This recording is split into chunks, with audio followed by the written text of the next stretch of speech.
Okay students, अब हम start करते हैं topic 3.2 that is the velocity. ठीक है, वेलोसिटी अब हमारे पास क्या होती है उसको जो है वो हम जानना चाहते हैं। तो उससे पहले हम एक कॉन्सेप्ट ले लेते हैं स्पीड के बारे में कि स्पीड हमारे पास जो है वो क्या है। स्पीड हमें बताती है कि कोई भी चीज़ जो है वो कितना फास्ट या फिर कितना स्लो जो है वो मूव कर रही है। ठीक है, तो उस चीज़ को हम कहते हैं कि बॉडी की स्पीड हम अगर डिटरमिन कर लें तो हम ये जान सकते हैं कि बॉडी का जो मोशन बॉडी में प्रोड्यूस्ड हो रहा था वो क्या ज़्यादा प्रोड्यूस हो रहा था या फिर जो है वो कम प्रोड्यूस हो रहा था, यानी बॉडी जो मूव कर रही थी वो कितनी स्पीड से मूव कर रही थी, कितनी तेज़ी से मूव कर रही थी। ठीक है, तो इसके लिए एक एग्जाम्पल ले लेते हैं कि एक कार है जो कि मूव करके जा रही है। ठीक है, फॉर एग्जांपल उसने ए से बी पोजीशन तक जो है वो ट्रैवल किया है। ठीक है, और उसने जो डिस्टेंस कवर किया है ए से बी पोजीशन तक वो है 20 मीटर्स। ठीक है, और अगर उसने ये डिस्टेंस जो है वो कवर किया है 10 सेकेंड्स के अंदर, तो हम जो है वो ये बता सकते हैं कि गाड़ी की जो स्पीड थी ए से बी पोजीशन तक वो क्या थी, जो कि हम अक्सर हम देखते हैं कि गाड़ी के स्पीडोमीटर के ऊपर हमें स्पीड शो हो रही होती है। तो वो समथिंग ऐसे आ रहा होता है ना, 20 मीटर पर सेकेंड, 30 मीटर पर सेकेंड, इस तरह से। तो वो स्पीड कैसे डिटरमिन की जाती है कि गाड़ी कितनी फास्टली मूव कर रही है, उसका एक फॉर्मूला होता है कि हम क्या करें, डिस्टेंस ट्रैवल्ड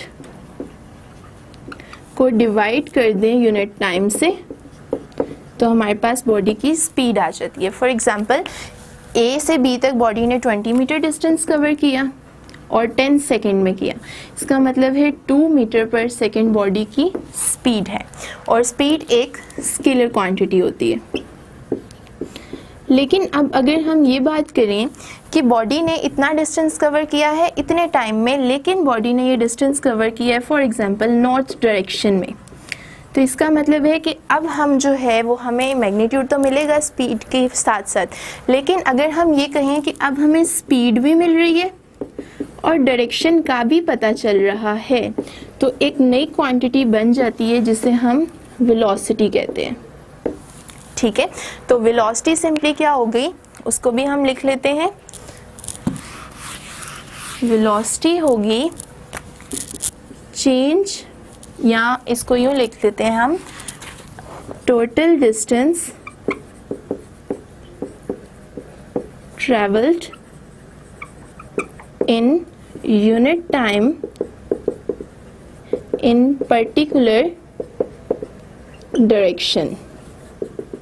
ठीक है, तो ये क्या कहलाएगी हमारे पास, वेलोसिटी कहलाएगी। फॉर एग्जांपल अगेन अब मैं ये लिखूँ अगर इस एग्जांपल के थ्रू, तो 20 मीटर 10 सेकेंड, लेकिन नॉर्थ डायरेक्शन हमने बता दिए, तो क्या आएगा 2 मीटर पर सेकेंड अलोंग नॉर्थवर्ड।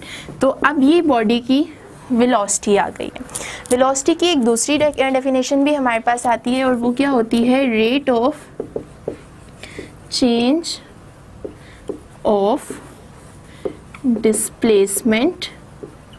ठीक है, rate of change of displacement with time, कि बॉडी की जो डिस्प्लेसमेंट है वो टाइम के साथ चेंज हो गई है। यानी इसका क्या मतलब है कि एक बॉडी ने जो डिस्टेंस कवर किया था from initial position to final position, यानी इसने अपनी पोजीशन को चेंज किया था, एक बॉडी ने जो कि पहले यहाँ पड़ी थी वो यहाँ आ गई, तो इसका मतलब है उसमें कुछ ना कुछ डिस्प्लेसमेंट प्रोड्यूस हुई। अब अगर ये डिस्प्लेसमेंट पहले नॉर्थ डायरेक्शन में थी तो इसका मतलब है कि बॉडी ने कुछ डिस्प्लेसमेंट कवर की थी नॉर्थ डायरेक्शन में, लेकिन अब अगर ये होता है कि ये बॉडी जो है वो सीधा ऊपर की तरफ मूव करना शुरू हो गई है, तो क्या हो गया कि बॉडी अगेन जो है वो मूव कर रही है, यानी अगेन उसने अपनी जो है वो पोजीशन को चेंज किया, अगेन डिस्प्लेसमेंट प्रोड्यूस हुई है, लेकिन साथ साथ जो उसकी डायरेक्शन है वो अगेन चेंज हो गई है। ठीक है, लाइक अगर हम प्रॉपर बात करें तो ये ईस्टवर्ड डायरेक्शन है और बॉडी ऊपर चली गई तो वो नॉर्थवर्ड डायरेक्शन में चली गई। इसका मतलब है कि यहाँ से यहाँ डिस्प्लेसमेंट प्रोड्यूस हुई, चेंज इन पोजीशन हुई, यहाँ से यहाँ भी चेंज इन पोजीशन हुई, यानी डिस्प्लेसमेंट प्रोड्यूस हुई। लेकिन डायरेक्शन चेंज होने की वजह से हम कहेंगे कि डिस्प्लेसमेंट में भी चेंज प्रोड्यूस हो गया है। ठीक है, तो अगर किसी बॉडी की डिस्प्लेसमेंट में चेंज प्रोड्यूस हो रहा है तो इसका मतलब क्या है कि बॉडी मूव करते हुए अपनी डायरेक्शन को भी चेंज कर रही है विद टाइम। तो इस क्वांटिटी को हम वेलोसिटी का जो है वो नाम दे देते हैं। अब जो है वो हम प्रॉपरली वेलोसिटी को स्टार्ट करते हैं।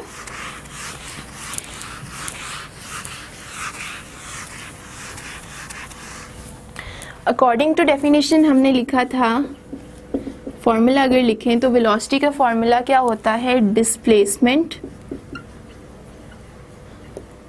ओवर टाइम, या इसको हम यूं भी लिख सकते हैं distance in a particular direction over time, या फिर डिस्प्लेसमेंट ओवर टाइम की फॉर्म में, ठीक है। और ये दिखा रहा है change in displacement over time को। तो अब अगर हम मज़ीद बात करें कि बॉडी की जो है वो डिस्प्लेसमेंट जो है वो, अगर बॉडी में डिस्प्लेसमेंट प्रोड्यूस हो रही है तो उसको हम किस तरह से जो है वो शो कर सकते हैं, तो ये तो सिंपल वेलोसिटी का हमारे पास फॉर्मूला आ गया। इसके साथ ही साथ अगर हम जो है वो एक मज़ीद बात करते हैं, और वो ये है कि एवरेज वेलोसिटी क्या है। तो एवरेज वेलोसिटी का मतलब होता है total displacement over total time taken, तो वो हमें एवरेज वेलोसिटी देगी। इसकी एग्जांपल अगर मैं आपको बताऊं तो क्या है कि एक बॉडी ने पहले यहाँ से यहाँ मूव किया A to B 100 मीटर्स, फिर उसकी डिस्प्लेसमेंट में चेंज प्रोड्यूस हो गया बिकॉज हम वेलोसिटी डील कर रहे हैं, फिर इसने 20 मीटर डिस्टेंस कवर किया, फिर ये यूं चली गई 30 मीटर जो है वो डिस्टेंस कवर हो गया। इसका मतलब है कि जो टोटल हमारी डिस्प्लेसमेंट प्रोड्यूस हुई है, अगर हम उसको एडअप कर लें और टोटल टाइम से डिवाइड कर दें, फॉर एग्जांपल अगर इसके लिए टाइम लगा था 5 सेकेंड तो इसके लिए 10 सेकेंड और इसके लिए 15 सेकेंड, तो total displacement divided by the total time, तो हमारे पास जो वैल्यू आएगी वो कहलाएगी एवरेज वेलोसिटी की। तो average velocity is a ratio between the total displacement and the total time taken. अब जो है वो हम एक मज़ीद बात कर लेते हैं यहाँ से कि हमारे पास जो है वो एवरेज वेलोसिटी का कॉन्सेप्ट जो है वो ज़्यादा एप्लीकेबल नहीं है, यानी लिमिटेड है। ये एवरेज वेलोसिटी के कॉन्सेप्ट को ज़्यादा इस्तेमाल नहीं किया जाता। उसकी वजह क्या है? उसकी वजह ये है कि जब हम एवरेज वेलोसिटी के कॉन्सेप्ट को यूज़ करते हैं तो हम बात करते हैं total displacement over total time taken. तो एवरेज वेलोसिटी जो है वो हमें नहीं बताती कि हमारी बॉडी का पाथ क्या था, वेदर हमारी बॉडी कर्व में मूव करके गई या फिर हमारी बॉडी जो है वो स्ट्रेट मूव करके गई है, क्योंकि हमें जो है वो कुछ बातें नहीं पता चल सकती। आप इज्यूम कर लें कि आपके पास एक स्क्विश बॉल है जिसको आपने ए वॉल से बी वॉल की तरफ फेंका है, ठीक है। अब क्या होगा, जैसे ही ये बॉल यहाँ पे जाके हिट करेगा तो कुछ सेकंड्स के बाद ये जो बॉल है दोबारा अपनी इनिशियल पोजीशन पे आ जाएगा। इसका मतलब क्या है कि पहले इसने डिस्प्लेसमेंट कवर की, यानी अपनी पोजीशन को चेंज किया इस डायरेक्शन में, दोबारा से इसने अपनी डिस्प्लेसमेंट को जो है वो प्रोड्यूस किया लेकिन उसके बिल्कुल ऑपोजिट डायरेक्शन में। तो अगर हम टोटल डिस्प्लेसमेंट देखें तो वो क्या आएगी, d minus D over T, तो 0/t। इसका मतलब है एवरेज वेलोसिटी 0 हो गई है। तो एवरेज वेलोसिटी हमें ये नहीं बता रही कि बॉडी की डिस्प्लेसमेंट किस टाइप की थी, क्या बॉडी स्ट्रेटली मूव करके गई थी या फिर ये बॉल कर्व बनाता हुआ गया था।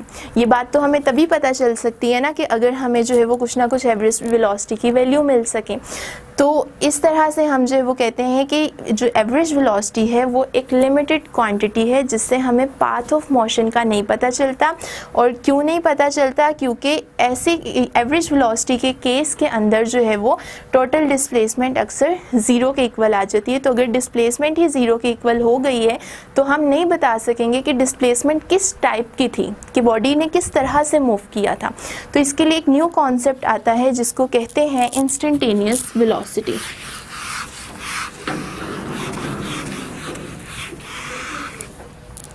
तो इंस्टेंटेनियस वेलोसिटी की अगर बात करें,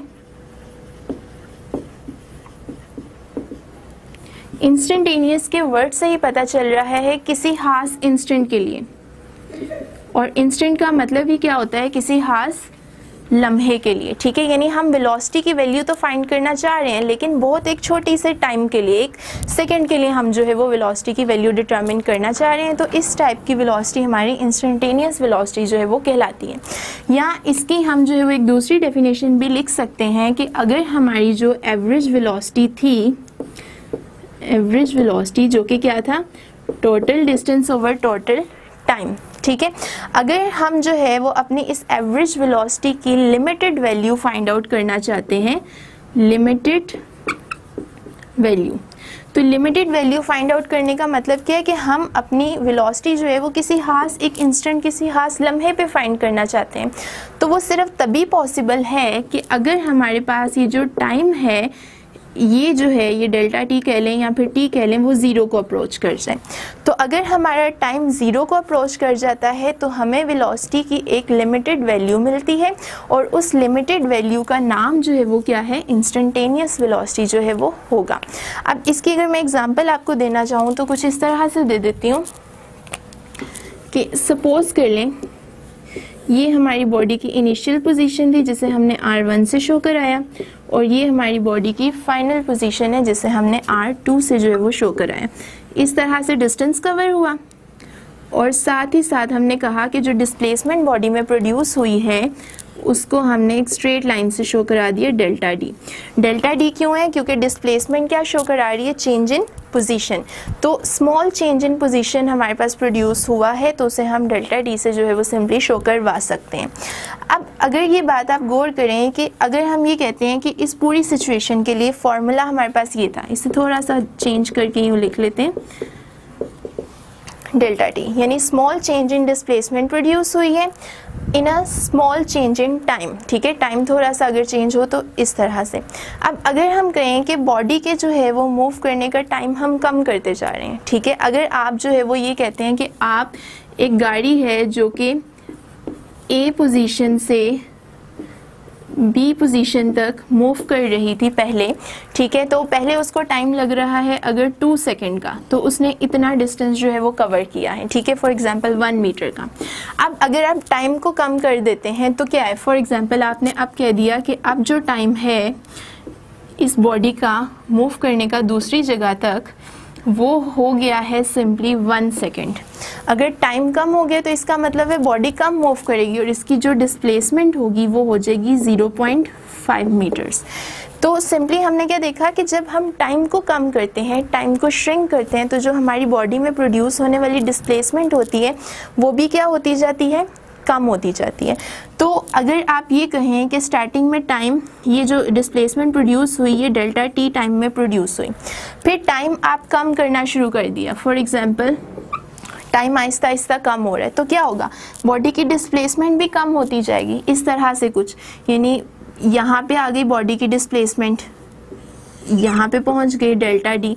फिर एक टाइम आया कि टाइम मज़ीद कम होता जा रहा है, टाइम कम हो रहा है, इसका मतलब है इसकी जो डिस्प्लेसमेंट थी वो मज़ीद क्या होती जा रही है, कम होती जा रही है। इस तरह से एक टाइम आएगा कि जब हमारा जो टोटल टाइम था यानी बॉडी के मूव करने का वो बिल्कुल ज़ीरो को अप्रोच करके, इतना टाइम कम कर दिया हमने कि वो बिल्कुल ज़ीरो को अप्रोच कर गया है। तो उस केस में क्या होगा, हमें बॉडी की डिस्प्लेसमेंट जो है वो सिर्फ एक पॉइंट की तरह ही नज़र आना शुरू हो जाएगी, यानी ये दोनों जो पहले ये वाली लाइन थी वो बिल्कुल इसी के साथ जो है वो जाके मिल जाएगी, और हम किसी खास इंस्टेंट के ऊपर, किसी खास पॉइंट के ऊपर वेलोसिटी की वैल्यू को फाइंड कर लेंगे, और ये वेलोसिटी कहलाएगी इंस्टेंटेनियस वेलोसिटी। तो इंस्टेंटेनियस वेलोसिटी कैसे निकाली जाती है, लिमिट लगा देते हैं किसके ऊपर, time approaches to zero T. तो जब टाइम ज़ीरो को जाएगा तो डिस्प्लेसमेंट बहुत कम होगी और हम किसी खास पॉइंट के ऊपर अपनी वेलोसिटी की वैल्यू को डिटरमिन कर सकते हैं। अब क्या होता है कि जब हम वेलोसिटी, अगर हम ये बात कहें कि हमारी इंस्टेंटेनियस वेलोसिटी चेंज नहीं हो रही, यानी इस पॉइंट पे जो वेलोसिटी हमें मिली थी पहले वो 2 मीटर पर सेकेंड थी, बाद में भी डिफरेंट फिनोमिनास के थ्रू जब हम इंस्टेंटेनियस वेलोसिटी को जो है वो फाइंड आउट करते हैं टाइम को थोड़ा सा चेंज करके, अगर ये वैल्यू सेम यही रह रही है तो इसका मतलब है कि जो बॉडी की इंस्टेंटेनियस वेलोसिटी है वो चेंज नहीं हो रही। अगर इंस्टेंटेनियस वेलोसिटी चेंज ना हो रही हो बॉडी की, तो हम कहते हैं कि बॉडी की वेलोसिटी यूनिफॉर्म है। तो ये था हमारा टॉपिक वेलोसिटी से रिलेटेड। अब अगर हम ये बात करें कि वेलोसिटी के यूनिट्स वगैरह क्या होंगे, तो वेलोसिटी भी एक वेक्टर क्वांटिटी है, इसके यूनिट्स हमारे पास होते हैं मीटर पर सेकेंड, और इसकी डायमेंशन होती है हमारे पास